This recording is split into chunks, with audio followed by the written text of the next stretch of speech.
ॐ तव कथामृतं तप्तजीवनं कविभिरीडितं कल्मषापहं श्रवणमङ्गलं श्रीमदाततं भुवि गृह्णन्ति ये भूरिदा जनाः।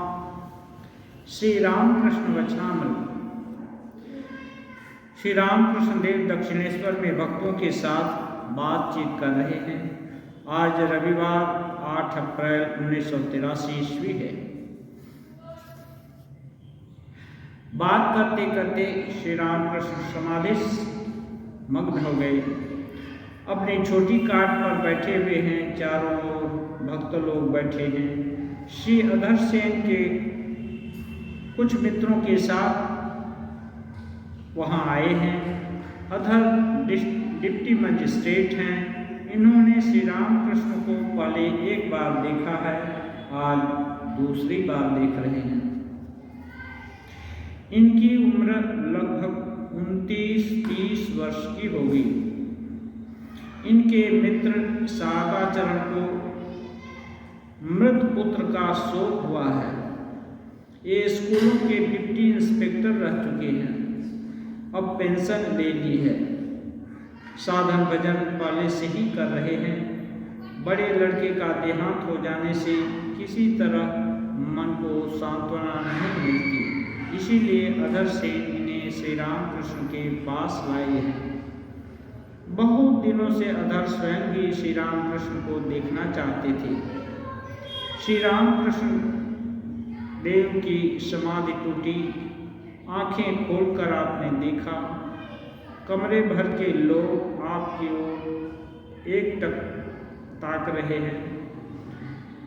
उस समय आप अपने आप कुछ कहने लगे। क्या श्री रामकृष्ण के मुख से ईश्वर स्वयं उपदेश दे रहे हैं? ये मास्टर महाशय जस्ट स्वगत विचार कर रहे हैं। मास्टर महाशय एक चित्र जब भी लिखते हैं तो उनके जहाँ तक स्मरण शक्ति में आता है, वो कौन आया है, कैसा अवसर है, कैसा माहौल है, ये सब कुछ लिख देते हैं, जिससे भविष्य में कभी कोई आए तो लोगों को एक जीवंत एक माहौल मिल जाए कि नहीं, लगता है कि यही बातचीत हो रही है। तो यदि कथामृत का पाठ किया जाए, वचनामृत का पाठ किया जाए, तो सोचना चाहिए कि हम लोग मानो उसी युग में, उसी समय 100-150 साल जब भी था रामकृष्ण देव, उसी समय हम लोग भी कोई रूप धारण करके उनके कमरे में बैठे हैं और उनके आसपास बैठे हैं। ऐसा माहौल है। इनका नाम ये है, उनका नाम वो है, इनसे कैसी बात हो रही है। तो इससे क्या है, लिविंग एक इसको भी बोलते हैं, इसको लीला ध्यान, यानी जो हुआ है, घटा है, उसका खुद रिवाइव करने का चेष्टा दिल में।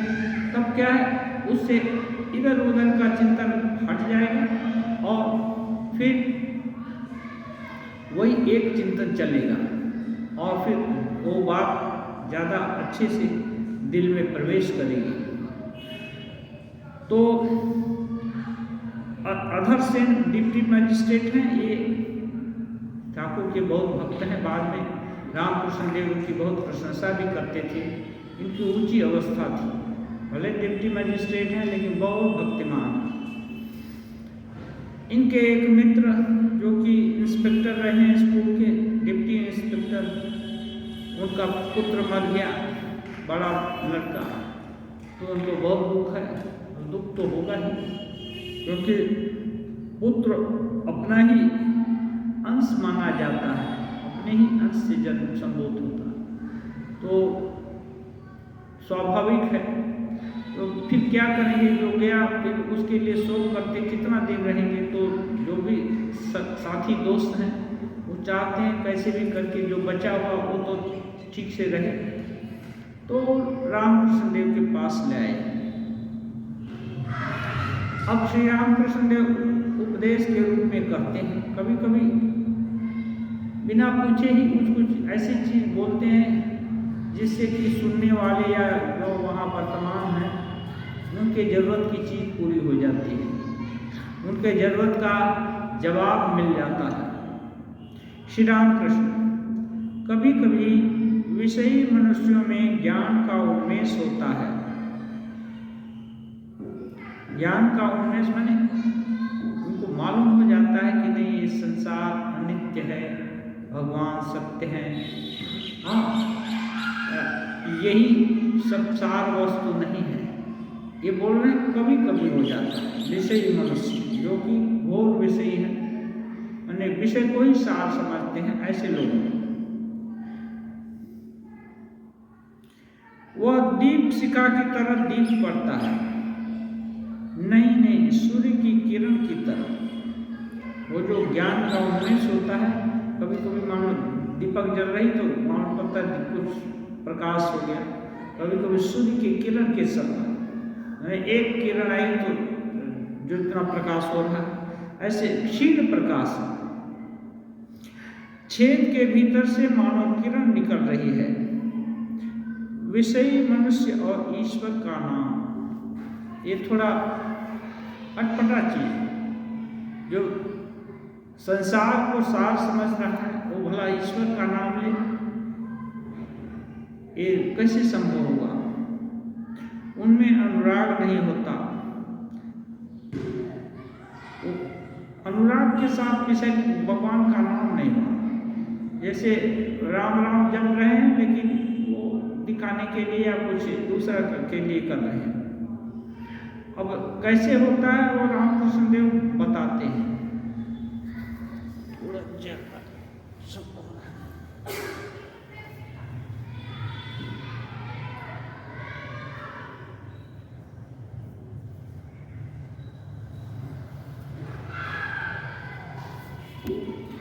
ये उसी प्रकार से है जैसे बच्चे लोग देखते हैं घर पड़ोस में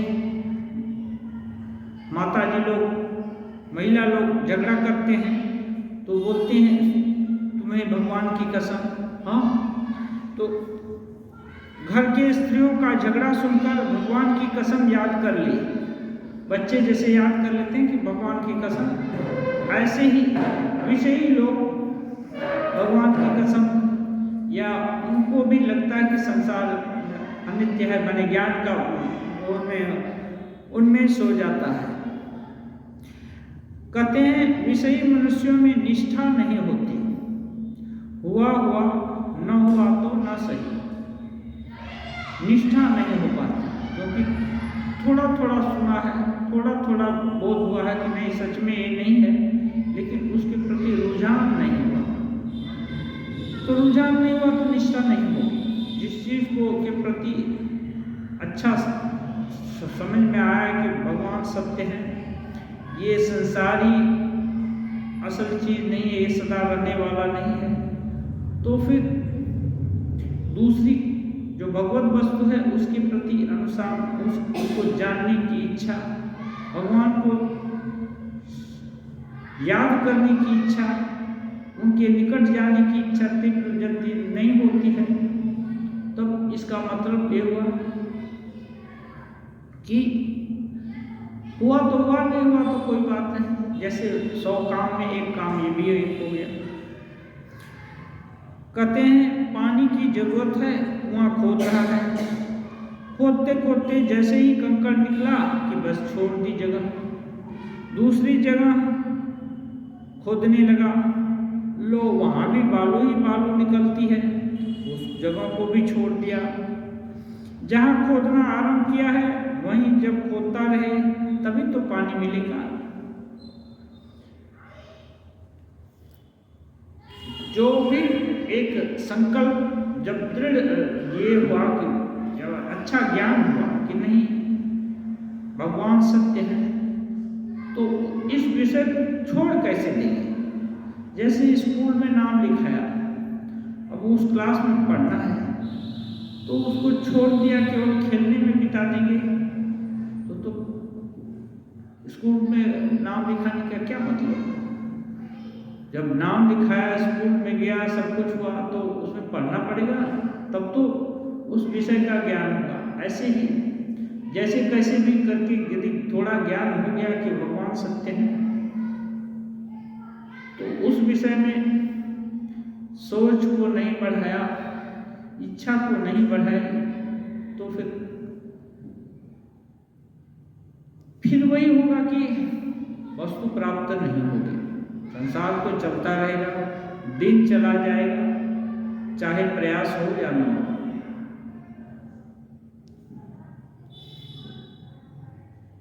जीव जैसे कर्म करता है वैसे ही फल पाता है। इसीलिए एक गाने में कहा है, मां श्यामा दोष किसी का नहीं, मैं अपने ही हाथों से खोदे हुए कुएं के पानी में डूब रहा हूं। ज्यादातर अपनी ही परिकल्पना में हम डूबते हैं और सही को गलत और गलत को सही समझने लगते हैं। ये भ्रम हो जाता है। ये भ्रम माया के कारण होता है। माया है विषय के प्रति उसका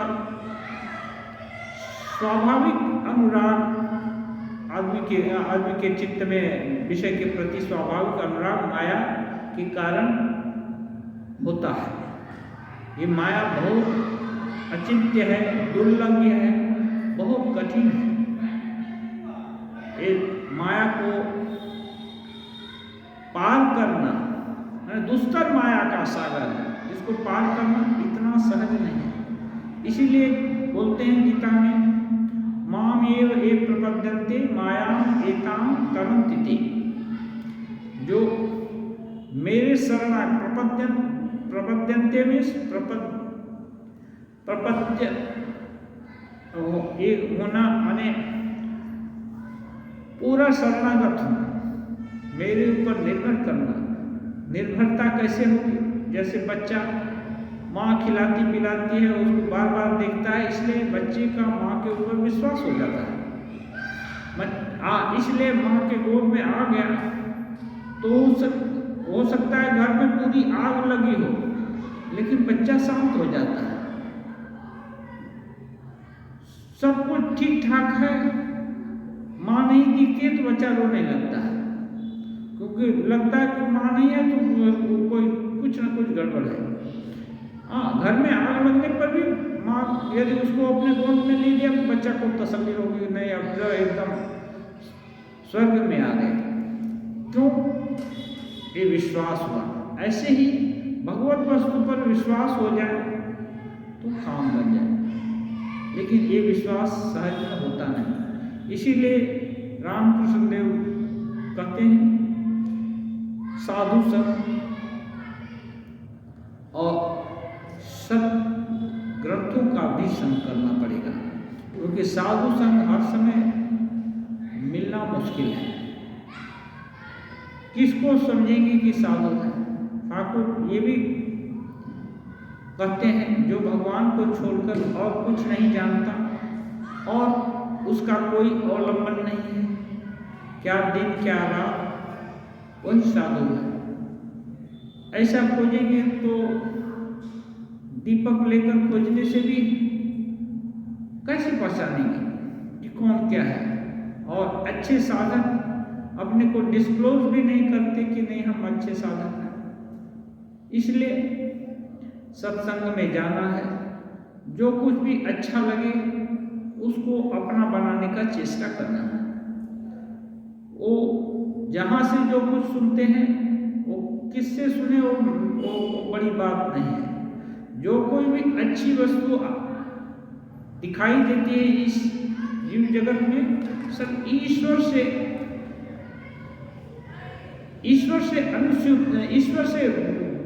से ही आ रही है, ऐसा मानना होगा। गीता में ही भगवान बोलते हैं, यद यद विभूतिमत्सत्वं श्रीमदूर्जितमेव तत्त देवावगच्छत्वं मम तेजोंस संभवम्। जो कुछ भी विभूति माने जो कोई श्रेष्ठ चीज दिखाई देती है, उत्कृष्ट, मानो एक आदमी यदि 10 आदमी का काम कर दे तो उसमें विशेष बल की कल्पना कर सकते हैं। तो विशेष बल जो हुआ है यहाँ मानना है कि ईश्वर का ज्यादा प्रकाश है, ईश्वर का ज्यादा प्रकाश है। तो ये जो ज्यादा प्रकाश हुआ वो ईश्वर संभूत है, माने ईश्वर के यहाँ से आ रहा है। ऐसे ही जो कोई भी अच्छा उपदेश, अच्छी सीख, अच्छी सोच, अच्छी समझ सुनने को जहाँ कहीं से मिलती है, उसको मानना है कि भगवान ही कृपा करके विभिन्न माध्यम से हमको सुना रहे हैं या दिखा रहे हैं, दे रहे हैं। इसलिए अब कहाँ से आया उसको भूल करके इसको अपना बनाने का चेष्टा करना है, तब तो होता। बूंद बूंद से घड़ा भर जाता है, बूंद बूंद से सागर भी भरता है। इसलिए कोई भी अच्छा चीज सीखा तो एक बड़ी उपलब्धि है, हर समय यही होना चाहिए। तो ऐसा होने से विश्वास धीरे धीरे बढ़ता है, और एक बार यदि कोई लाभ होता है ना किसी का, जब कोई भी काम हम लोग करने लगते हैं तो यदि उसमें सफलता मिलती है, लाभ माने सफलता, तो वो सफलता उत्साहित करती है आदमी को उसके आगे का स्टेप लेने के लिए। ऐसे ही ईश्वर तत्व में जब विश्वास होता है, प्रसन्नता होती है, समझ भी क्लियर होती है, ये जो है ये बोध होने लगता है कि नहीं ये तो सही है, तब उसमें और आनंद आता है। हाँ, जो सोचने में भी आनंद होता है। तो ये जब इस सोच को और आगे धीरे धीरे करके बढ़ाना है।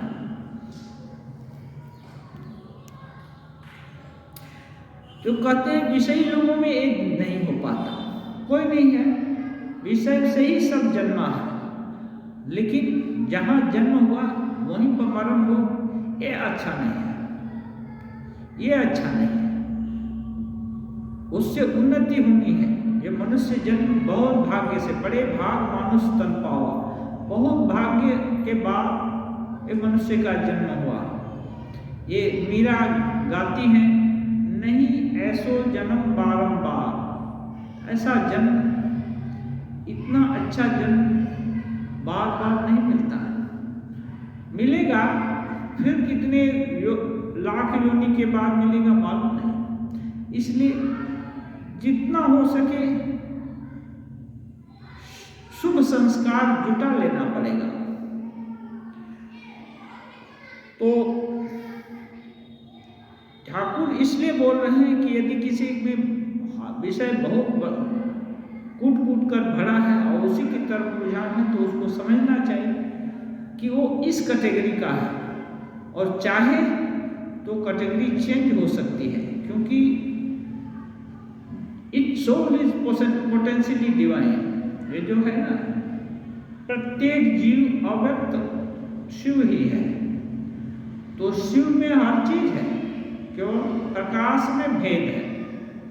तो अभी विषय ज्यादा प्रकाशित हो रहा है, लगा कि नहीं ये तो ठीक नहीं है, ये प्रकाश नहीं चाहिए, इसको छोड़ो, फिर तो दूसरे प्रकाश की तरफ, तब वहां से फिर से शुरू हो जाएगा। तो इसके लिए विभिन्न चीजें, विषयी लोगों का निंदा करने के लिए रामकृष्ण देव कहीं नहीं, कोई चीज किसी की निंदा करने के लिए नहीं, ये तुलना करने के लिए ये चीज बता रहे हैं। विषयी लोगों का निंदा नहीं चाहते, रामकृष्ण देव किसी का भी अपकार नहीं चाहते, जो जहां है उसका ही उन्नति हो। इसलिए तो नटी विनोदिनी और गिरीश बाबू का पूरा दल वो वहां रामकृष्ण देव जाते हैं, घृणा नहीं करते हैं, लेकिन वो जो भी खराब जगह है उसकी प्रशंसा नहीं करते कि खराब जगह अच्छा है। खराब जब आदत पड़ गई, उस आदत को छोड़ने का जब संकल्प करता है, प्रार्थना करता है भगवान से, प्रतिज्ञा करता है भगवान अब ऐसी गलती, ऐसी भूल नहीं करेंगे, वहीं से जो सत्कर्म सत्संग का रास्ता प्रशस्त होता है। तो ये निंदा करने के लिए रामकृष्ण देव ये विषयी लोगों का जो रुचि है इसकी बात नहीं करती। ऐसी रुचि यदि हमारे अंदर है तो हमको सोचना होगा कि हम इसी कैटेगरी में हैं। अब कैटेगरी बदलना होगा तो थोड़ा प्रयास करना पड़ेगा। प्रयास करने से ही सब कुछ मिलेगा। इसलिए बोलते हैं पानी की जरूरत है। कुआं खोद रहा है, खोदते खोदते जैसे ही कंकड़ निकला, अच्छा ये सब छोड़ दिया। हाँ, एक जगह यदि उगता रहे तब तो पानी मिलेगा। जीव जैसे कर्म करता है वैसे ही फल पाता है।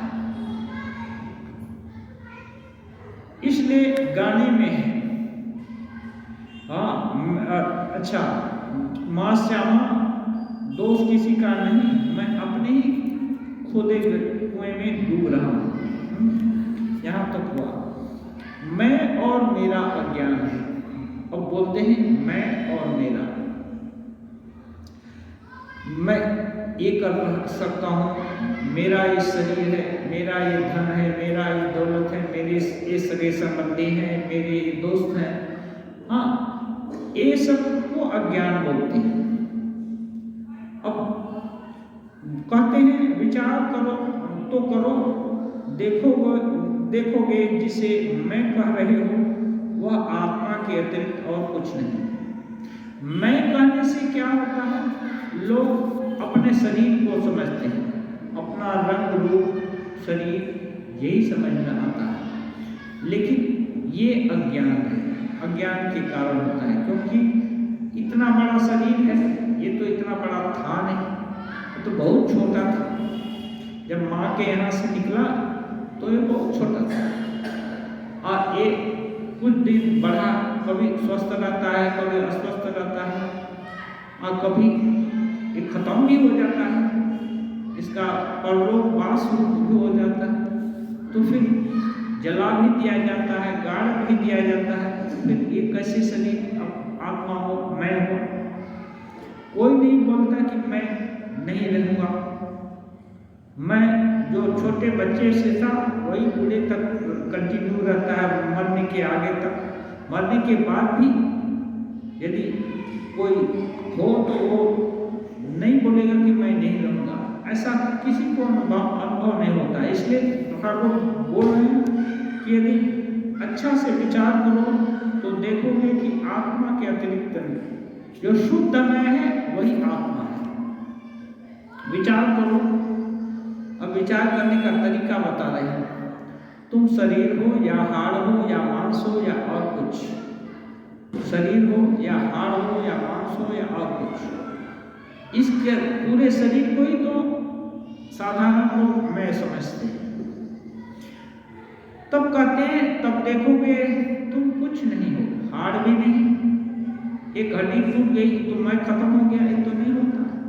एक अंग काट दिया गया तो मैं खत्म हो गया, ये तो नहीं होता। इसलिए कहते हैं तुम्हारी कोई उपाधि नहीं है। इसको उपाधि बोलते हैं। उपाधि मैंने कुछ किसी चीज को, जैसे ये है, ये माइक है, इसको माइक नाम दे दिया गया तो ये माइक उपाधि हो गई। अब कोई पूछे कि माइक क्या है तो माइक ऐसा है, ये बोला जा सकता है। ये टेबल ऐसा है, दरी ऐसी है, ये इसको तो ऐसे ही मैं रूपवान हूँ, आँख वाला, कान वाला, नेत्र वाला, ये सब, दो पैर वाला, दो हाथ वाला, ये सब ये उपाधि है। लेकिन यहीं तक मैं से भी एक हाथ चला गया तो मैं खत्म तो नहीं होता। इसलिए ये आत्मा जो है उसकी कोई उपाधि नहीं है। तब कहोगे मैंने कुछ भी नहीं किया, मेरे न दोष हैं, न गुण, न पाप, न पुण्य। जब सूक्ष्म रूप से विश्लेषण किया जाएगा तो देखा जाएगा मैं तो कुछ ही पाप भी नहीं किया, पुण्य भी नहीं किया, गुण भी मेरा नहीं है, दोष भी नहीं रहा। ये सब तो शरीर और ये जो है खाद्य पदार्थ और परिस्थिति जन्य सब विकार है। मैं तो छोटा बच्चा था, वही अभी बूढ़ा हो गया, वही अभी मरने भी के लिए भी जा रहा हूँ। लेकिन मेरा नाश हो जाएगा ये तो नहीं समझते, मेरा शरीर का नाश होगा ऐसे ही समझते हैं। तो विचार को दूसरे तरीके से ये देखा जा सकता है। ये जैसे जगत में ये कहते हैं यह सोना है या पीतल है। कहते हैं यदि सोना और पीतल दोनों का ज्ञान है तो यह ज्ञान नहीं है, ये अज्ञान है, भेद बुद्धि है। जब अभेद बुद्धि हो गई, सब कुछ सोना है, सब कुछ उत्कृष्ट है। सोना को क्या बोलते हैं? उत्कृष्ट बोलते हैं। और पीतल को क्या बोलते हैं? निकृष्ट बोलते हैं। लेकिन वस्तुतः एकदम उसका एकदम स्मॉलेस्ट डिवीजन किया जाए तो कहीं पीतल में भी जो मिलेगा वही चीज सोना में भी मिलेगा। हाँ, ऐसे ही इसका सबस्ट्रेटम, हर चीज का सबस्ट्रेटम है वो ईश्वर तत्व को छोड़कर, आत्मा को छोड़कर, वही परमात्मा को छोड़कर और कुछ नहीं मिलेगा। इसलिए ईश्वर रूप से यदि सब है जीव जगत का दृश्यमान चीज, तो एक इसका नाम ज्ञान है। और ईश्वर से भिन्न है तब आसक्ति जमती है कि ये मेरा है, ये मेरे हैं, तो उनके लिए प्राण देने के लिए भी तैयार है। ये दूसरा है तो मर जाए, मिट जाए या जो कुछ भी हो जाए, नष्ट हो जाए, उसके लिए कोई चिंता नहीं। हाँ, कोई चिंता नहीं होती है। या उसको नुकसान करने के लिए भी आदमी उतावला हो जाता है, या एक उस पर उसको कोई हिचकिचाहट नहीं होती है, क्योंकि अपने से भिन्न समझता है। लेकिन जब ईश्वर तत्व सभी में अनुसूत है, वो दृष्टि यदि खुल जाएगी तो किसी का नुकसान भी नहीं करेगा और अपने शरीर की रक्षा के लिए व्यग्र भी नहीं होगा। इसलिए उपनिषद में है आत्मानं चेत् विजानीया अयम् अस्मीति पुरुषः किमिच्छन् कस्य कामाय शरीरम् अनुसंजते। ये बृहदारण्य उपनिषद में है कि आत्मानं माने अपने को यदि जान लिया, अपना जो स्वरूप है ना, जब जान लिया तब अयम् अस्मि इति, मैं यही हूं, ऐसा करके जान लिया। किमिच्छन्, तब कौन सी इच्छा होगी, किसकी कामना के लिए लोग शरीर, अपने शरीर की रक्षा करेंगे? कुछ नहीं। एक उनका शरीर है, वो जैसे रखेंगे, जो चाहेंगे करेंगे, इसमें आसक्ति नहीं रहेगी, उसके लिए चिंता ही नहीं रहेगी, आत्मा आराम हो जाएगा। कहते हैं ईश्वर दर्शन होने पर विचार बंद हो जाता है। फिर यह भक्ति है, ऐसी चीज है कि भगवान की भक्ति, स्वरूप की भक्ति, इसको छोड़कर महापुरुष लोग भी हर समय समाधि में तो नहीं रह सकते। इसलिए भागवत में है आत्मा रामश्च मुनयो निर्गंथापि उरुक्रमे कुर्वन्ति अहेतुकीं भक्तिं इत्थं भूत गुणो हरि। आत्मा राम मुनि लोग हैं, वो भगवान का ऐसा गुण है, स्वरूप की एक ऐसी महिमा है, ऐसा उसमें ये है कि आकर्षण है। अपना बढ़िया चेहरा है, ये जागतिक लोग भी तो अपना चेहरा बार बार देखते हैं मिरर में, उसको सजाते गुछाते कितना सब करते हैं। हाँ, लेकिन जिसको आत्मस्वरूप का ज्ञान हो गया तो स्वरूप की महिमा अवाक हो जाते हैं, एकदम स्तब्ध होकर देखते हैं। तो उसका कभी कभी गान भी करते हैं, वाणी फूटी तो उस गान भी करते हैं, स्तोत्र भी गाते हैं, सब कुछ करते हैं। तो उस हालत में बोलना होता है। कहते हैं बच्चा तभी तक रोता है जब तक उसे माता दूध पीने को नहीं, माता का दूध पीने को उसको जब तक नहीं मिलता तब तक बच्चा रोता है। ऐसे ही साधक तब प्रयास करता है जब तक कि उसको इष्ट वस्तु स्वरूप उपलब्धि नहीं होती। अब इष्ट वस्तु मिल गई तो इतना प्रयास करना नहीं पड़ेगा। बोलते हैं मिला कि रोना बंद हो गया, माँ का दूध मिल गया पीने को तो नहीं रोता, लेकिन तब आनंद पूर्वक क्या होता है, पीता रहता है दूध। फिर कहते हैं एक बात है, कभी कभी वह दूध पीते पीते खेलता भी है और आनंद से किलकारियां भरता है। खूब आनंद हुआ तो माँ के साथ माँ को कुछ बोलेगा भी अपने भाषा में और आनंद करेगा। ऐसे ही जो आत्मा आरामनी है अपना स्वरूप देखकर, हाँ इसमें है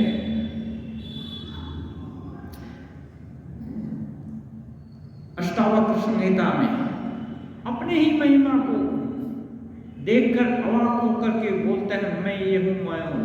हाँ, तो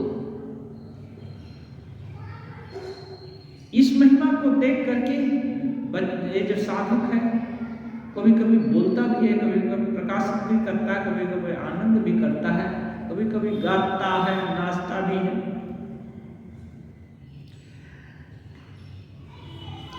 वे ही सब कुछ वे हैं, परंतु मनुष्य में उनका प्रकाश अधिक है।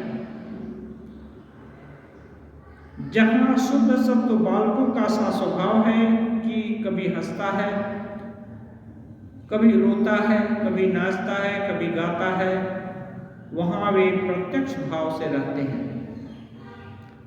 जहां ऐसा स्वभाव हो गया किसी का कि वो जो छोटे एकदम छोटे बालक, इनोसेंट बालक जैसे कभी हंसते हैं, कभी रोते हैं, कभी नाचते हैं, कभी गाते हैं, कभी कुछ, लेकिन किसी चीज में आसक्त नहीं है, थोड़े देर में ही भूल जाते हैं। कोई चीज बहुत प्रिय है, थोड़े दिन प्रिय रही, दूसरे ही क्षण दूसरा चीज देखा वो प्रिय होने लगी, खत्म हो जाती है। ऐसे ही जो महापुरुष होते हैं, जो उस उपलब्धि तक उपनीत हो गए हैं, उनका ऐसा स्वभाव हो जाता है। हाँ, वहां कल्पना करनी चाहिए कि वहां उनका प्रत्यक्ष ये है, प्रकाश है। श्री रामकृष्ण अधर का कुशल समाचार ले रहे हैं। अधर ने अपने मित्र के शोक का हाल कहा। अधर एक काम लेकर आए हैं, शोकतापहारी सद्गुरु धराधाम में है। तो बहुत से लोग आर्तो जिज्ञासु अर्थार्थी ज्ञानी च भरता सभा, कई तरह के लोग भगवान के पास आते हैं, आर्त हैं दुख निवारण करने के लिए। कोई चाहता है दूसरे को ले आता है कि इसका दुख निवारण हो। ज्ञानी च भरता सभा, और ज्ञानी लोग भी ये करते हैं। हाँ, ज्ञानी को कुछ नहीं चाहिए, फिर भी वो भगवान को चाहते हैं, क्योंकि वही चाहने योग्य वस्तु है। श्री रामकृष्ण अपने भाव में गाने लगे, जीव समर के लिए तैयार हो जाओ, रण के वेश में काल तुम्हारे घर में घुस रहा है। भक्ति रथ पर चढ़कर ज्ञान पूर्ण लेकर रसना धनुष में प्रेम गुण लगा, ब्रह्ममयी के नाम रूपी ब्रह्मास्त्र का संधान करो। लड़ाई के लिए एक युक्ति और है, तुम्हें रथी की आवश्यकता न होगी यदि भागीरथी के तट पर तुम्हारी यह लड़ाई हो। रामकृष्ण देव अभी एक पुत्र शोक से दुखी होकर आए तो बोलते हैं, जीव हे जीव तैयार हो जाओ। किसके लिए? रण के लिए, जीवन रण में ये संग्राम के लिए तैयार हो जाओ, क्योंकि काल है ना छद्मवेश में तुम्हारे घर में घुस रहा है। हाँ, तो अब कैसे लड़ेगा? रथ चाहिए, भक्ति रथ पर चढ़कर भक्ति भगवान सत्य हैं, उनके प्रति अनुराग लेकर उस पर चढ़ो। ज्ञान तूंद लेकर, तूंद जिसमें बाण रखा जाता है, रसना धनुष, रसना है जीवा, ये मानो धनुष है, वो बार बार भगवान का नाम लेगी। प्रेम गुण, प्रेम माने ये है प्रेम, वो जो धनुष पर ये लगाते हैं डोरी, वो है प्रेम। ब्रह्मई के नाम रूपी ब्रह्मास्त्र का संधान करो, ऐसा प्रेम में नाम के प्रति निष्ठा, भगवान के प्रति अनुराग लेकर ब्रह्मई का नाम का अनुसंधान ये करो, संधान करो, माने अस्त्र छोड़ो। क्या अस्त्र छोड़ना है? उनका नाम लो। लड़ाई के लिए एक युक्ति और है, तो ऐसा यदि करेंगे तब फिर ये जो काल है ना, काल को जीत पाएंगे। दूसरी एक युक्ति है, तुम्हें रथ रथी की आवश्यकता न होगी यदि भागीरथी के तट पर तुम्हारी ये लड़ाई है। भागीरथी माने गंगा जी, गंगा जी के तट पर यदि लड़ाई है तो गंगा है पुण्य सलिला है, कोई मरे तो गंगा जी में गिर जाए तो मुक्त हो जाएगा। ये कहानी आती है, तो लेकिन मुक्त होने का विश्वास यदि नहीं है तो नहीं होगा, विश्वास है तब होगा। तो इसलिए ये बोल रहे हैं कि तुम्हें रथ रथी की आवश्यकता न हो, रथ भी नहीं चाहिए, रथी भी नहीं चाहिए। हाँ, और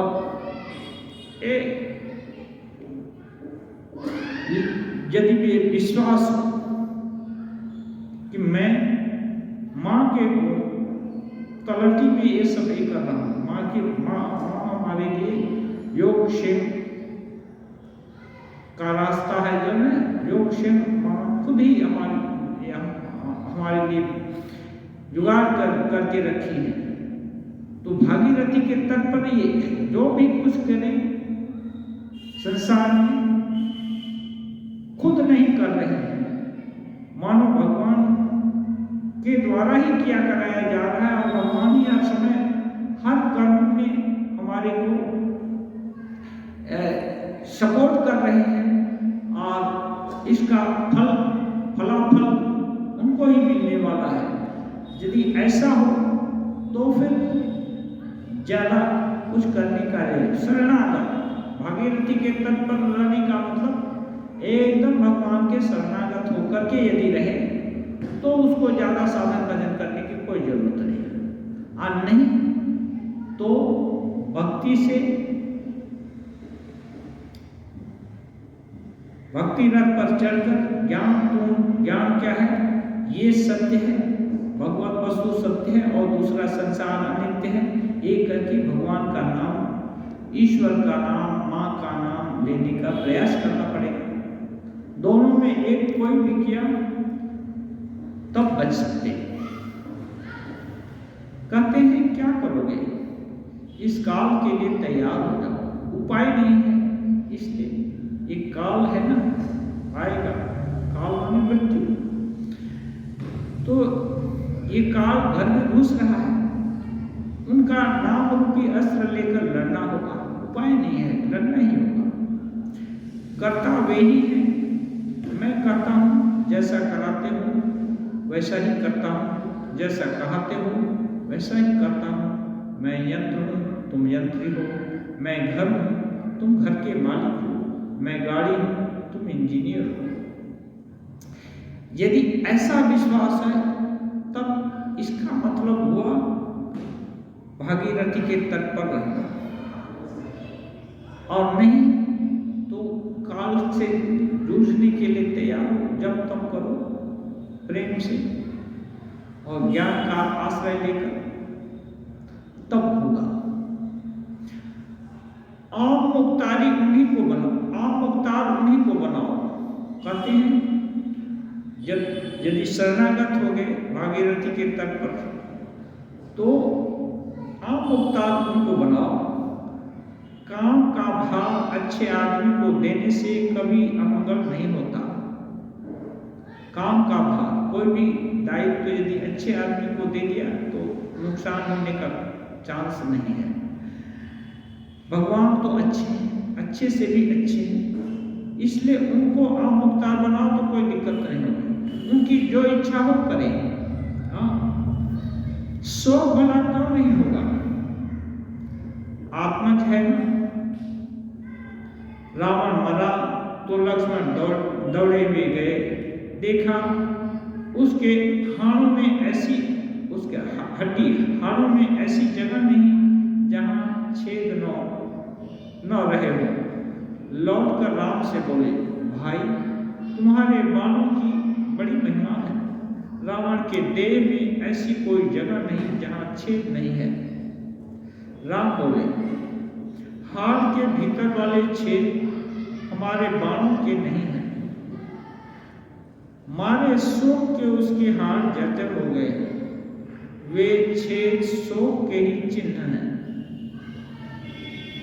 करें शोक भला क्यों नहीं होगा? पुत्र मरा है, शोक तो होगा ही। आत्मा जो है ना, बोलते हैं अपने से ही पैदा हुआ है। उदाहरण देते हैं, रावण मरा तो लक्ष्मण दौड़े हुए उसके पास गए, देखे उसके हड्डी में बहुत सारा छेद है। और छेद देख करके उनको बड़ा आश्चर्य हुआ। वो आकर राम जी के पास प्रशंसा करने लगे, आप इतने अच्छे बाण चलाए कि उसका कोई हड्डी बाकी नहीं रहा, सब जगह छेदा हो गया है। तो राम जी बोलते, नहीं, ये मेरे बाणों का करामात नहीं है। मैं तो हड्डी में नहीं मारा, हम तो उसके मर्म स्थान में मारे हैं। ये रावण के का जो शोक है ना, उसका बेटा, नाती, पोता हर कुछ मारा गया। उस शोक के कारण उसके शरीर में छेद हो गए और छेद दिखाई देते। तो ये है, भावना के कारण शरीर में भी परिवर्तन हो जाता है। रामकृष्ण देव जब राम मंत्र का ये जाप कर रहे थे हनुमान का आवेश में पेड़ के ऊपर, तो उनको थोड़ी सी पूंछ के जैसा थोड़ा हड्डी बढ़ गई थी, रीढ़ की हड्डी थोड़ी सी बढ़ गई थी। तो ये भावना के कारण होता है। तो जब दुख के कारण शरीर जर्जर हो गया, परंतु है यह सब अनित्य। रामकृष्ण देव कहते हैं ये सब है, दुख होगा, लेकिन है यह सब अनित्य। गृह, परिवार, संतान सब 2 दिन के लिए ही है। ताड़ का पेड़ ही सत्य है, 2-1 फल गिर जाते हैं, इसके लिए दुख क्यों? ताड़ का पेड़ वो हर समय तो फल लगते हैं, तो 2-1 फल तो गिरेगा, तो उसका दुख क्यों? ताड़ का पेड़ में ये संसार है भगवान का, इसमें तो बहुत सारा फल है, बहुत सारा आदमी है, 2-10 तो मरेंगे, फिर इसके लिए दुख क्यों करना है? पेड़ है तो फल लगेगा, फिर फल से गिरेगा भी। तो इस सत्य को जान करके फिर दुख को हटाने का, चित्त से हटाने का प्रयास करना होगा। सांत्वना स्वरूप में श्री रामकृष्ण देव कह रहे हैं, ईश्वर 3 काम करते हैं, सृष्टि, स्थिति और प्रलय। मृत्यु है ही, प्रलय के समय सब ध्वंस हो जाता है, कुछ भी न रह जाएगा। माँ केवल सृष्टि के बीज बीन कर रख देगी, फिर नई सृष्टि होने पर उन्हें निकालेगी। घर की स्त्रियों के जैसे हंडी रहती है, जिसमें वे खीरे, कोहणे के बीज, समुद्र फेन, नील का डला आदि छोटी छोटी पोटलियों में बांध कर रख देती हैं। सभी हंसते हैं। जैसे घर की मालकिन विभिन्न तरह के बीज सब जुटा कर रखती है, ऐसे ही जो माँ है सृष्टि का बीज प्रलय के समय बीन कर रख देती है और जब जरूरत होता है सृष्टि करने का उस समय उसे निकालती है। सभी लोग ये सुनकर हंसते हैं। ठाकुर सहज रूप से उदाहरण देते हैं। इसलिए जब यही सत्य है तो इतना रोने धोने का जरूरत नहीं। सांत्वना के रूप में ये सब कह रहे हैं। और भाव यदि सही है दिल का तो वो दिल में प्रवेश भी करता है। अधर को उपदेश। श्री रामकृष्ण अधर के साथ अपने कमरे के उत्तरी ओर के बरामदे में खड़े होकर बातचीत कर रहे हैं। श्री रामकृष्ण अधर से कह रहे हैं, तुम डिप्टी हो। यह पद भी ईश्वर के ही अनुग्रह से मिला है। तुम डिप्टी हो, डिप्टी मजिस्ट्रेट। उन्हें न भूलना, समझना, सबको एक ही रास्ते से जाना है। यहाँ सिर्फ 2 दिन के लिए आना हुआ है। ये उनको मत भूलना, उनकी ही कृपा से ये मिला है। वहाँ सबको जाना है, सबको एक ही रास्ते से जाना है, माने सभी लोग शरीर तो छोड़ेगा। यहाँ सिर्फ 2 दिन के लिए आना हुआ है, कुछ दिन के लिए आना है, इसलिए असली चीज को मत भूलो। कहते हैं संसार कर्म भूमि है, यहाँ कर्म करने के लिए आना हुआ है। जैसे देहात में घर है और कलकत्ते में काम करने के लिए आया जाता है।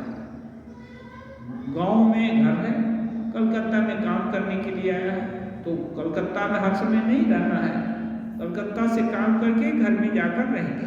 ऐसे ही इस संसार में जो भी कोई हम लोग आए हैं वो 2 दिन के लिए कुछ काम करने के लिए आए हैं। काम हो जाएगा तो कोई नहीं रहेगा, इसलिए चला गया तो क्या बात है, सबको जाना ही होगा, ये समझना है। कुछ काम करना आवश्यक है, यह साधन है। जल्दी जल्दी सब काम समाप्त कर लेना चाहिए। काम करना माने ये साधन भजन की बात कर रहे हैं। केवल वो जो डिप्टी का काम को काम नहीं बोलते, वो तो काम केवल उससे क्या होगा। रामकृष्ण देव बोलते हैं धन से क्या होगा, खाने को अन्न होगा, पहनने को वस्त्र होगा और रहने के लिए मकान होगा, बस इसको छोड़कर तो और कुछ होना नहीं। इतना ही जिंदगी का सार नहीं है। अधिकांश लोगों की जिंदगी इतने में ही खत्म सिमट जाती है। इसके एक तो छोटा सा डिमांड है, इसके बाद धर्म का जीवन है। इसलिए जल्दी जल्दी सब काम समाप्त कर लेना हो। सबका साधन भजन, जप, ध्यान, पूजा, प्रार्थना और जो कुछ ये है। कहते हैं जब सुनार सोना गलाते हैं तब धौकनी, पंखा, फूंकनी आदि से हवा करते हैं, जिससे आग तेज हो और सोना गल जाए। सोना गल जाता है तब कहते हैं चिलम भरो। अब तक पसीने पसीने हो रहे थे पर काम करके ही तंबाकू पिएंगे। जब सोना गल गया अब केवल ढालना है, तो ढालने है तो एक जन आराम करके दूसरे को बोल दिया चिलम भरो, अब तो काम हो ही गया, अब तो डाल देंगे, अब थोड़ा रेस्ट करेंगे। ऐसे ही शुरू में साधन भजन, जप, ध्यान और पूजा प्रार्थना जो कुछ भी करना है, सत असत विवेक, ये सब अलर्ट होकर करना पड़ेगा। और ये करने से फिर बाद में इतना मेहनत नहीं करना पड़ेगा। बाद में अनुकूल वायु बहेगी तब अपने आप नौका चली जाएगी। इसलिए अंत तक ये करना नहीं होगा, लेकिन शुरू में तो मेहनत करना होगा। इसलिए बोलते हैं जल्दी जल्दी मेहनत वाला काम जल्दी जल्दी पूरा करो। पूरी जिद चाहिए, साधना तभी होती है। पूरा जिद चाहिए, दृढ़ प्रतिज्ञा होनी चाहिए। कि मैं करूंगा या मरूंगा। यहाँ समय सुस्यतु मयि शरीरम त्वगस्ति मांसक प्रलयं चयातु।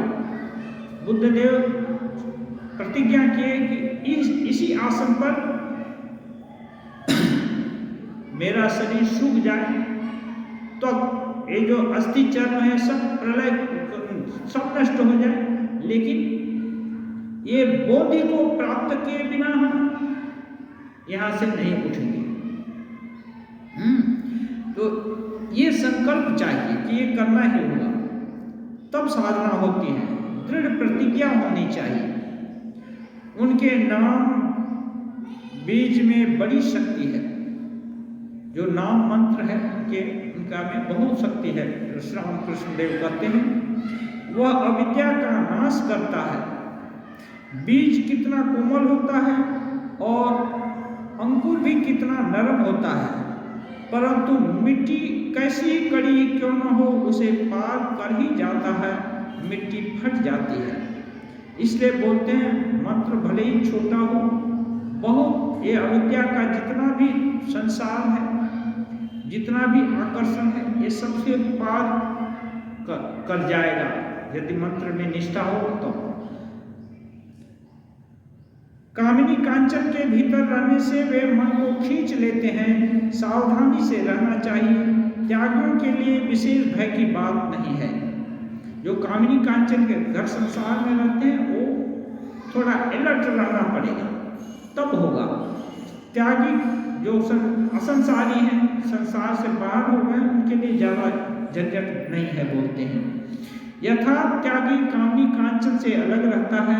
साधना के बल से सदा ईश्वर पर मन रखा जा सकता है। जो यथार्थ त्यागी हैं वे सदा ईश्वर पर मन रखते हैं। वे मधुमक्खी की तरह हैं। वे केवल फूल पर बैठते हैं, मधु ही पीते हैं। जो लोग संसार में कामिनी कांचन के भीतर हैं, उनका मन ईश्वर में लगता तो है, पर कभी कभी कामिनी कांचन पर भी चला जाता है। जैसे साधारण मक्खियाँ बर्फी पर भी बैठती हैं और सड़े घाव पर भी बैठ जाती हैं, वो विष्ठा पर भी बैठ जाती हैं। ऐसे ही ये है साधारण लोग का है। साधारण लोग कभी इधर कभी उधर, इसको ढुलमुल प्रकृति बोलते हैं, कभी इधर कभी उधर। लेकिन जो त्यागी हैं वे सदा सर्वदा भगवान को भजते हैं। कहते हैं मन सदा ईश्वर पर रखना। पहले कुछ मेहनत करनी पड़ेगी, फिर पेंशन पाओगे। पहले कुछ मेहनत करनी पड़ेगी, फिर पेंशन पाओगे। इसलिए जब साधना के प्रारंभ में कुछ फल नहीं मिलेगा तो निराश होने की बात नहीं, और मेहनत करना पड़ेगा। और करते करते उसके बाद फिर इतना मेहनत नहीं करना पड़ेगा, फिर पेंशन पाओगे। मन सहज में ही मन की प्रवृत्ति भगवतमुखी हो जाएगी और फिर उनका दर्शन स्पर्शन हर कुछ होगा। इसलिए सभी उपाय बताते हैं, लेकिन ये धीरे धीरे चलना होगा। जिसकी जैसी प्रकृति है वहाँ से उसको उठा करके मन को धीरे धीरे ईश्वर। त्यागी होने का मतलब घर संसार छोड़कर चला गया ऐसे नहीं। अपने जो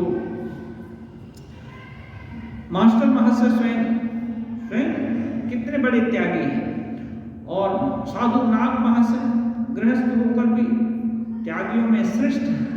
तो ये सब होगा, त्याग मन से होना पड़ेगा। धीरे धीरे यदि छूट गया तो त्याग में प्रतिष्ठित हो गए। तो ऐसे लोगों के लिए ज़्यादा भय नहीं है। जिनका मन इधर भी आ रहा है उधर भी आ रहा है, उनको सोचना चाहिए कि उनको ज़्यादा परिश्रम करने का जरूरत है। ओम निरंजनम नित्यमनंतरूपम भक्तानुकंपाधृत विग्रहं वै ईशावतारं परमेशमेध्यं तं रामकृष्णं शीर्षा नमामि।